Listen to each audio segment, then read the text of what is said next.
যে নতুন প্রেম প্রকৃত যে আপনার জীবনসঙ্গী বা আপনার মনের মানুষটি কিন্তু আপনি মানে খুঁজে পেতে পারেন। সেই সেই সময় কিন্তু অত্যন্ত শুভ বলবো এই সময়টি। প্রেমের মানুষের সঙ্গে অলরেডি যদি আপনি সম্পর্কে থেকে থাকেন সেক্ষেত্রে কিন্তু কিছু যদি আপনার সমস্যা হয়ে থাকে বিগত কিছুদিন ধরে, সে সমস্যা কিন্তু অবশ্য সমাধান সূত্র আপনি খুঁজে পাবেন এই সময়টি। একে অপরের মানে একে অপরকে বুঝতে পারা, একে অপরের নিজের আত্মবিশ্লেষণ আপনারা সহজেই করতে পারবেন।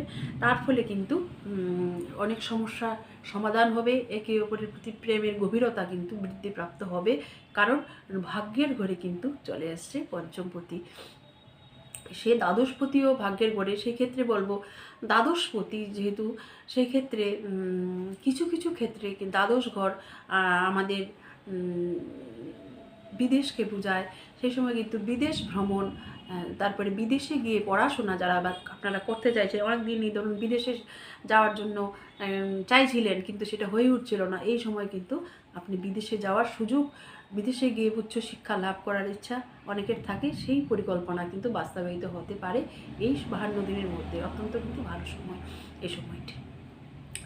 তারপর প্রেমের ক্ষেত্রেও বলছি যে মনের মিল, আপনারা একে অপরের অনুভূতিগুলো শেয়ার করতে পারবেন। খুব সুখের একটা কোয়ালিটি টাইম বলবো প্রেমিক যুগলেরা কিন্তু মানে অতিবাহিত করতে পারবে ওই সময়টা, বলাই বাহুল্য।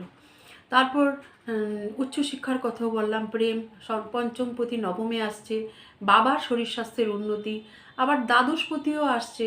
সুতরাং নবম আর 12 দুটোই কিন্তু ধর্মের সঙ্গে যুক্ত।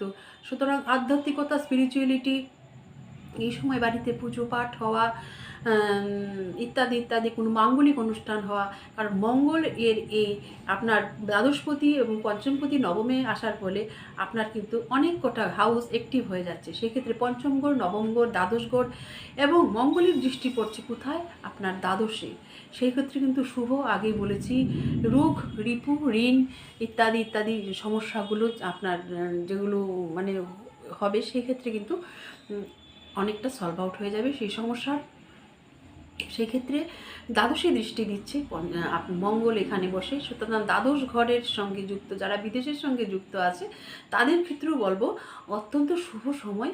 এবং দ্বাদশপতি মঙ্গল সে যেহেতু সিংহ রাশিতে আসছে, সেক্ষেত্রে বলবো বিদেশের সঙ্গে যুক্ত যারা ব্যবসা কিংবা চাকরিতে আছে, বিদেশে যাওয়ার সুযোগ কিন্তু আপনার জীবনে প্রথমবার আসতে পারে।